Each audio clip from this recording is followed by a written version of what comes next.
¿Y ahora tú qué tienes? No puedo, estoy muerto. Ah, bueno.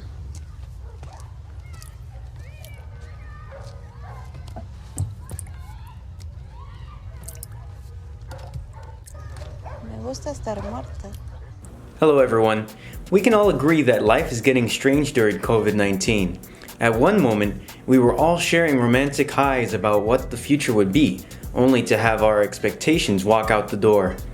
Feeling walked out on by life isn't pretty. If you're feeling the same way, then let me tell you about a movie experience you won't regret. I'm talking about Roma.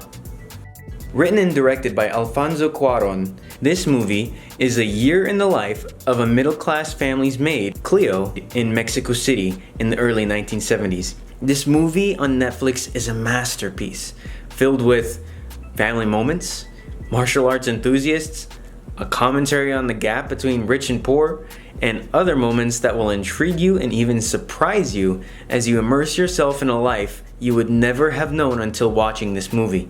If you're not yet convinced, let's go over 2 shots and 1 scene. These are all you need to see what I mean when I say that this film is a work of art.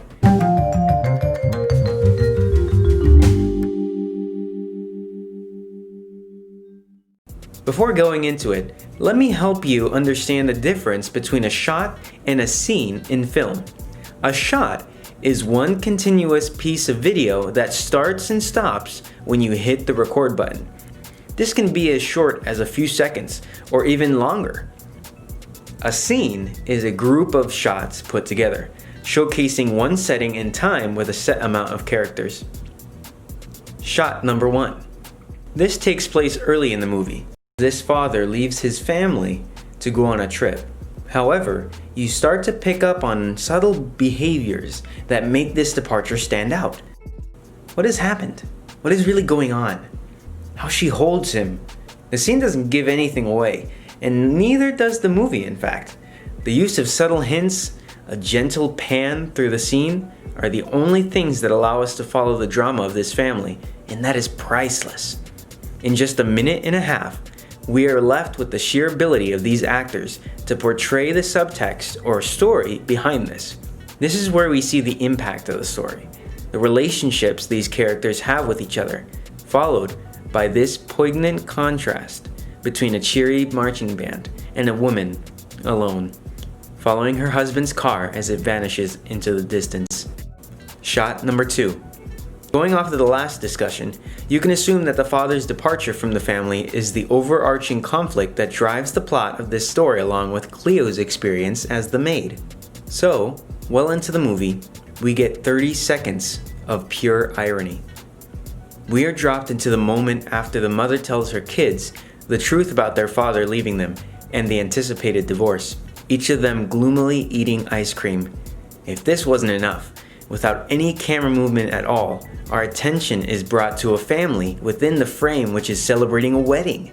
If you caught it beforehand, nice eye, but the impact from this scene has nothing to do with the camera movement or color.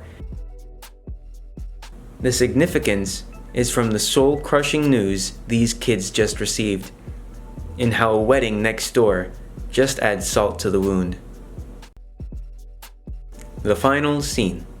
This takes place midway through the movie, when Cleo joins the family as they go to a reunion with relatives. So here we start with some establishing shots. These are a few seconds each, but in each shot we capture the essence of this family that isn't shy about their children, wealth, and other trophies of their rich background. Then, we go into this shot that takes about a minute long, showcasing the activities this family have during this reunion. It's fun, it's bright. I really value the duration of the shots in this scene because you can realize that the shots with the most time are those that follow the characters as they behave in their element or interact with other characters. This scene, if not the movie, was shot in this format, where we simply follow the characters and become a part of their lives and their relationships to other people. And then we get this one servant who asks Cleo to come with her. They take a dark metal gate and a stone staircase to the basement where other workers are celebrating. The best thing about this scene is how it communicates the stark contrast between Cleo and those she identifies with, and the family in 15 shots. Only 5 minutes to contrast the upper and lower classes and witness where Cleo is in the middle of this. You see the family with their mansion and overall bright atmosphere for what some might call the American dream. Then you transition with this great use of imagery with the dark staircase leading to where the other maids and workers are. Financial and social status become a literal difference as these people are placed an entire level below their employers. The hints are subtle but profound. If that wasn't enough, the scene highlights the unique position Cleo is in as the maid to her specific family as they go through a divorce. She shares in the family's grief, and we, through her, are able to spot the hidden, sad parts of the middle-class life. Like when she goes back upstairs to watch as her employer fends off against a man who makes an inappropriate advance on her. The best thing about Roma is the fact that you don't have to force the conflict or drama onto the characters, but we simply follow as the conflict comes out of their lives. In many other Hollywood films, or international films for that matter, we might see people who write conflict and problems into these characters' lives. But in this movie, we simply act as a witness to what actual conflict and problems we might see in our own lives. And it makes it so realistic and true to life in itself. And that's what really makes Roma stand out.